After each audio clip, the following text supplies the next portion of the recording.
Friends ನಮಸ್ತೆ. Terrace garden tips ಸೀರೀಸ್ನ 5ನೇ tips ಇದು ನೋಡಿ, ಬಳ್ಳಿಯಾಗಿ ಹಬ್ಬುವಂತಹ ಜಾಜಿ ಮಲ್ಲಿಗೆ ಗಿಡ.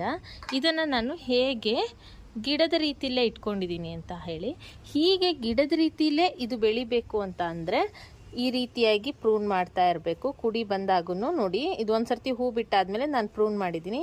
ಇದು ಇಲ್ಲಿಂದ ಮತ್ತೆ ಸೈಡಿಗೆ ಬಂದಿದೆ. ಇದು ಇವಾಗ ಮೊಗ್ಗಾಗಿದೆ ಮತ್ತು ಹೂ ಬಿಡ್ತಾ ಇದೆ, ನೀವು ಇಲ್ಲಿ ನೋಡ್ತಾ ಇರ್ಬೋದು.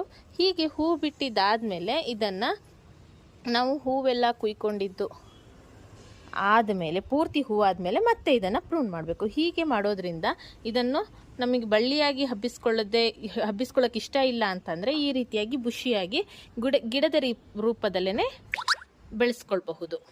ನೋಡಿ, ಇದ್ರ ಬುಡ ನೋಡಿದ್ರೆ ನಮಗೆ ಗೊತ್ತಾಗುತ್ತೆ ಎಷ್ಟು ದೊಡ್ಡ ಗಿಡ ಅಂತ ಹೇಳಿ. Thank you for watching. ಹೆಚ್ಚಿನ ಗಾರ್ಡನ್ ಟಿಪ್ಸ್ಗಾಗಿ ಚಾನೆಲ್ನ ವಿಸಿಟ್ ಮಾಡಿ. Thank you.